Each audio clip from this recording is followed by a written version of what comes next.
7 თვეში 100,000 და სულ მალე უკვე 200,000 მომხმარებელი. ეს Silk Bank-ის მხოლოდ ციფრული მონაცემებია. საქმე ინდილა სტუდიიდან ჩვენ წარმოგედგენთ სტუმრებს, რომელთა ხელმძღვანელობითაც Silk Bank-ის mobile bank-მა რამდენიმე თვეში ბაზრის ნდობაც მოიპოვა, მომხმარებლების რაოდენობაც გააორმაგა და App Store-ში აპლიკაციის ჩამოწერის მაჩვენებლებშიც სამელოში ხდება. მხოლოდ ეს არ არის და ამერიკული Forbes-ის მიხედვით Silk Bank-ი 2025 წლის ლიდერი ბანკი გახდა საკრედიტო პორტფელის ზრდაში. სტუმრებთან უკვე მიღწევების მთავარ მიზეზებს მოვიკითხავთ. ჩვენთან ერთად არიან ალექსი ხურაშვილი, Silk Bank-ის გენერალური დირექტორი და ასევე დავით ნინიძე, Silk Bank-ის პროდუქტებისა და ინოვაციების დირექტორი. დილამშვიდობისა. დილამშვიდობისა. ღირს აღნიშნოთ ბატონ ლექსო, რომ სწორედ ამ სტუდიაში დაანონსეთ, რომ შევაჯამოთ უმერე. ყველაფერი როგორი იქნება ეს დინამიკა და ზრდაო და დილამშვიდობის. ნინი გიორგი, მივესალმებით თქვენ ერთგულ მაყურებლებს პირველ რიგში. იცი რომ ტრადიციების მოყვარული ადამიანი ვარ, მიუხედავად იმისა, რომ ტექნოლოგიები და პროგრესი ჩვენ DNM-შია, აგერ ისიც მეტყველებს, რომ მაინც კალამი და ფურცლით დავდივარ, მიყვარს წერა იგებსო ამბობენ. ნამდვილად ბოლოს 6 თვის წინ ვიყავით, ცოტა მეტი, ხო, ოქტომბერი იყო თქვენ სტუდიაში და თუ დავაკვირდებით, ხო, რა ყოველი საჯარო ჩვენი გამოსვლა თქვენი სტუდიიდან იწყება და ეს ტრადიცია შენარჩუნდება და კიდევ უფრო განვითარდება, დარწმუნებული ვარ ამაში რა. ბოლოს რო ვიყავით, მაშინ საუბრობდით მერე ბარაძე, ჩვენ უნიკალურ პროდუქტზე, სიახლეებზე, რომელიც მაშინ გავუშვით და 7 თვის თავზე ნამდვილად 100,000 მომხმარებელზე ვიყავით უკვე ასული. და ამის მიზეზი, სამი ძირითადი მიზეზი მინდა დავასახელო რა ამ ეტაპზე და პროდუქტებზე უფრო დავითი გააგრძელებს საუბარს. პირველი მიზეზი ის არის, რომ ჩვენ აპლიკაციის გაშვებამდე ძალიან დეტალური კვლევები გავაკეთეთ რა იყო საჭიროებები მომხმარებლების, რა პრობლემებს აწყდებოდნენ იმ არსებულ ბაზარზე არსებულ მომსახურებაში და ეგ პრობლემები არის ჩვენი მიზანი, რომ გადავჭრათ ქართულ ბაზარზე. ეს გვამოძრავებდა ყოველთვის. მეორე ალბათ მნიშვნელოვანი ასევე არის კომუნიკაციის არხები, რასაც ვიყენებ და ნამდვილად ინოვაციურები ვარ და უკვე თამამად შემიძლია ვთქვა, რომ ფოლოვერებიც გამოგვიჩნდნენ ჩვენ მეთოდებში. ბაზარზე. ისე გული მიმდევრები რო არიან, მაგათ გულისხმობ, ხო? ანუ ყველაფერში რო დაკვებიან და რაოდენობის დასას. კონკურენტებზე მაქვს საუბარი და იმ არხებში, რასაც რისი გამოყენება ჩვენ დავიწყეთ. კი, ნამდვილად და თამამად შემიძლია ეგ ვთქვა რა. და მესამე არის გუნდი.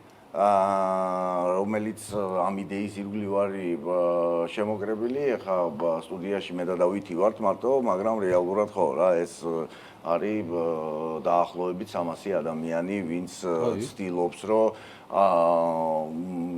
უკვე 200,000, 194,000-ზე ვართ ასული, აი დღეს დილის მდგომარეობით და 200,000 ალბათ ივლისის ბოლომდე მივაღწევთ. 100,000 მე 100,000 მომხმარებელს ჩვენ 100,000 ლოიალობის ფულა გადავეცით და 200,000-ს გადავცემთ 200,000 ფულას, რაც 2,000 ლარია რა. საჩუქრად ეგეთი ტრადიცია დავსახელე. 200,000-ზე რო ახლა მობრძანდით სტუდიაში და იმ ხელა სხვაობა გამოვიდა გავჩვენდი. ძალიან ახლოს არის ისე სწრაფად იზრდება. ძალიან ახლოს არის ნამდვილად. მიუხედავად ამისა, ანუ რეალურად ამან ის გამოიწვია, რომ ფაქტიურად ყოველი ჩვენი სიახლე არის ბაზრის სიახლე რა. ანუ აი ის პროდუქტები თუ სერვისები, რასაც დღეს ვთავაზობთ მომხმარებელს, თუნდაც ერთ-ერთი მიზეზი, როგორ შევძველით, რომ 2 თვეში თითქმის 100,000 მომხმარებელი დაგვემატებინა, არის ღია ბანკინგის სერვისების გამოყენება, რომელშიც ასევე პირველები ვიყავით ონბორდინგის, კონკრეტულად ონბორდინგზე მაქვს საუბარი. ეხლა ჩვენ ძირითადად ონბორდინგს ის მიმართულებით ვიყენებთ, KIPSI-ა ინოვატორი მაგალითად გადახდების ნაწილში და არ შეიძლება რომ არ აღნიშნო ეროვნული ბანკის როლი ამ შემთხვევაში, რომელიც არის მიმართული ბაზრის დეკონცენტრაციისკენ, რომელიც საბოლოო ჯამში მომხმარებლებისთვის უკეთესი სერვისის და გაიაფებული სერვისის მიწოდებას ნიშნავს. დავით, ლექსომ თავად დაანონსა კიდევ ის სიახლეები, რომელზეც გვექნება საუბარი, მასაც დარჩა რაღაცების სათქმელი, რასაც მოგვიანებით ვიტყვით, თუმცა თუ შეიძლება უახლოეს მიღწევებზე და სერვისებზე ცოტა შეშლილად. ხო, ანუ ბოლო 7 თვის განმავლობაში საკმაოდ ბევრი ახალი რაღაც გავუშვით. პირველი რაც შემიძლია ვახსენო არის საქართველოს პირველად საბანკო აპლიკაციაში არის კრიპტოს ყიდვის და გაყიდვის ფუნქციონალი. ხო, ანუ უკვე ყველა ჩვენ მომხმარებელს შეუძლია ჩვეულებრივად იყიდოს და გაყიდოს ბიტკოინი, ეთერიუმი და სხვა კრიპტოაქტივები პირდაპირ ბანკის აპლიკაციიდან, სხვა გან რეგისტრაციის და დამატებითი რაღაც პროცედურების გავლის გარეშე რა. პირდაპირ ჩვენი ანგარიშიდან ხდება ყიდვა და გაყიდვაც პირდაპირ ანგარიშზე ხდება, ანუ საბანკო სივრცეში რჩება, თქვა მომხმარებელი, ხო?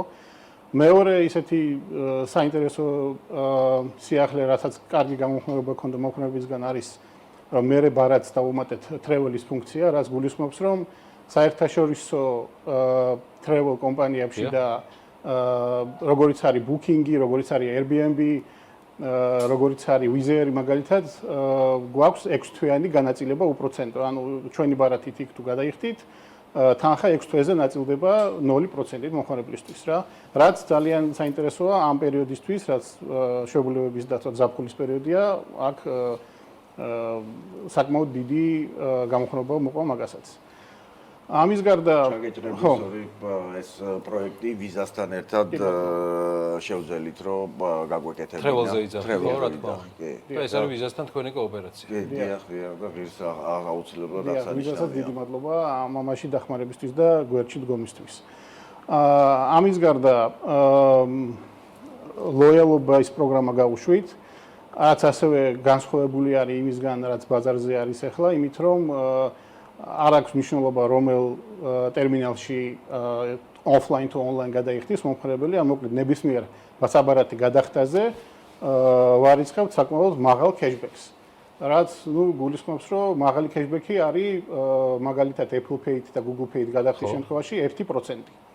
ხო, მაგრამ თან ქულებსაც აძლევთ, ხო? ანუ ქულები არის 1%. ამ ქულების გამოყენება შეუძლია ჩვენ აპში, შეუძლია ლარში დააკონვერტიროს თუ უნდა, ან შეუძლია სხვა სერვისებში გადაიხადოს. წარმოვიდგინოთ, რომ მე ვარ ის ივლისის ბოლოს ლექსო ხოროშვილი რო ამბობს, მე 200,000 სილქის მომხმარებელი. და გენერალური დირექტორის თქმით, მე ვხდები ბენეფიციარი 200,000 ქულისა არ გამოხატული კონკრეტულ ესეთში, რომელსაც მე მივიღებ. აი ხა მითხარი რაში ვიყენებ ამ 200,000 ქულას? ეს ქულები შეიძლება გადაიხადო სხვადასხვა სერვისებში, მაგალითად ფაქტიურად ფულია, ოღონდ ქულების სახით. ფულია, შეგვიძლია დენი, გაზი, შუქი, ეგეთი რაღაცები. ზუსტად აი ამის კითხვა მინდოდა. ან შეგვიძლია დააკონვერტირო. ზუსტად. და მაგალითად იყიდო კრიპტო. კრიპტო. რომელსაც მე ვიყიდი, გავყიდი და უკვე ყველაფერი რაც მიდის სილქის აპლიკაციაზე. დიახ. ნამდვილად. მაპატია შეგაწყვეტინე და უბრალოდ ეს მაინტერესებს. ასევე ინოვაციური პროდუქტი რაც გავუშვით არის Play ბარათი. დიახ, რაც არის ორიენტირებული გეიმერებზე და კონკრეტულად მაგალითად PlayStation-ზე, Xbox-ზე, Steam-ზე და ეგეთ პლატფორმებზე გადახდის. საათია ჩემი შვილები გადახდის დროს ხო, ამ პლატფორმებზე გადახდის დროს 5% არის cashback-ი ჩვენი ლოების ქულებით ამ ბარათით. და ანუ მერჩანტებს პერმანენტულად ვამატებთ, მაგალითად PlayStation-ი დავამატეთ გუშინ წინ და ასევე გეგმაში გვაქვს, რომ ბევრი სხვა საინტერესო მერჩანტი დავამატოთ კონკრეტულად ამ ბარათის მიმართულებით. ხო, ჩვენი ორ სიტყვას დავამატებდი უბრალოდ რა, ანუ რომ გეიმინგზეა საუბარი და არა გემბლინგზე და გეიმინგი სპორტია რა რეალურად და ანუ საკმაოდ დიდი ბაზარია, საინტერესო ბაზარია და ანუ როგორც რაღაც მავნე ჩვევა, ანუ აი ეგრე არ უნდა აღიქმებოდეს რეალურად, რაც არის რა, ანუ არის მაგის მაგალითები და აქმაში რა ყოველ შემთხვევაში და ეგეც გვინდა რომ დავანგრიოთ და ხო რა, ანუ რეალურად მოვიდეს დრო, როდესაც ქართული გეიმერები მსოფლიო ჩემპიონატზე მიიღებენ მონაწილეობას. ამ შემთხვევაში Apple-დან და Google Store-დან გადმოწერის შემთხვევაშიც მივიღებ ამ benefits დასარგებელს? ნამდვილად, ხო, ანუ Apple-ის და Google-ის Play Store-ებიდან ნებისმიერი purchase-ი თამაში იქნება თუ აპლიკაცია, ამ ბარათით ასევე cashback-იც, ხო, 5%-იან cashback-ს იხდის, ასე ვთქვათ. გუნდი, რომელიც უკვე 3 ასეულს აღწევს. ნაწილი იყო თავიდანვე თავმოყრილი, რომელიც დღე პირველიდან თქვენთან ერთად ეს ხო რა პროფესიონალებისგან შედგება და ძირითადად ვიზე აკეთებთ ლექსო აქცენტირება Silk-ში. რა კომპეტენციის ჯგუფი იკვრება, იმიტომ რომ სერვისები და პროდუქტები, რომელსაც დავით აანონსებთ, იმდენად მრავალმხრივია, ეს ხდება მხოლოდ ბანკირულ, ფინანსისტურ ან ეკონომისტის უნარებს. ხვდები ხო, რასაც გულისხმობ და ალბათ ამ ხრივაც Silk-ი ცოტა გამორჩეული გუნდის წრეს კრავს. ნამდვილად ამ ხრივათაც, ანუ ფაქტია, ეხლა ანუ regulated business-ია და შესაბამისად ამას ჭირდება პროფესიული ცოდნა.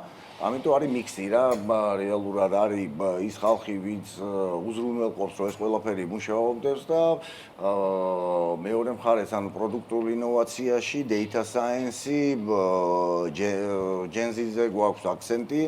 რა თქმა უნდა, ჩვენც ვიზრდებით და გვჭირდება ეს სიახლეები რა, ანუ მე ფურცლით დავდივარ, ჩემ to-do list-ებს მაინც ფურცელზე დავწერ ყოველთვის. ნუ დავითი განსხვავდება ამითი და ჩვენი თანამშრომლების 90% რა, მაგრამ ეგ არის რა, ანუ data science, ანალიტიკა, product innovation რა და პირიქით ხო რა, ანუ საბანკო გამოცდილებას არ ვეძებთ მან რა. პირიქით უფრო ფართო და 15 ქვეყნიდან ყავს თანამშრომლები რა, ანუ ეგეც მნიშვნელოვანია. ამ ქვეყანას ჩვენ ჯერ კიდე გამოვადგევით. დამიჯერე. ასეა. კიდე ბევრი მიმართულები. ბოლო ძალიან მოკლე კითხვა. თქვენი აზრით X პერიოდში მიუხედავად იმისა, რომ Lexom დაანონსა გააქტიურებული კომუნიკაციაც, მათ შორის საჯარო Silk-ის სახელით. ჩვენი შემდეგი შეხვედრისთვის საკუთარ თავს რას უწესებთ, რაზე იქნებით შესაძლოა უკვე გასულები და რაიმე ტიპის პროდუქტები ან სერვისები კიდევ ხო არ არის ჩადებული ისეთი, რომლის დაანონსება შეიძლება. პირველ რიგში ერთი ვიცი რომ 200,000-ზე გახვალთ. ხო, აი შიდა ესეთი ამბიციური გეგმა გვაქვს, რომ 300,000-მდე ავიდეთ წლის ბოლომდე საქართველოს მასშტაბით. საქართველოს სულ 2 მილიონი bankable population არის. ანუ უბრალოდ ცოტა რო სტრატეგიაზე ვისაუბროთ და ამას თუ ჩვენ აი ამ ბაზარზე ვახერხებთ, სადაც კონცენტრაცია ყველამ ვიცით როგორია, როგორი რთულია საერთოდ ბანკის და ფინანსური სერვისების შეცვლა ადამიანისთვის, მე მჯერა რომ იგივეს გაცილებით წარმატებით მივახცევთ უფრო დიდ ბაზარზე რა. ესე ვიტყოდი, მეც არაფერს ჯერჯერობით არ დავაანონსებდი რა. ეს თაობა ვარ ჩვენ რომლებაც ანონსიც კი ესე ვიცით დიდ ბაზართან დაკავშირებით. წარმატებები მეგობრებო, დიდი მადლობა მოგზაურობისთვის. ალექსი ხოროშვილი, საქმიანი საზოგადოება Lexus იცნობს, პროფესიონალ ბანკირს და ფინანსისტს, იგი Silk-ის გენერალური დირექტორია და პატივი იყო კიდევ ერთხელ მასპინძლობა დავით ნინიძის, რომელიც Silk-ის პროდუქტების და ინოვაციის დირექტორია.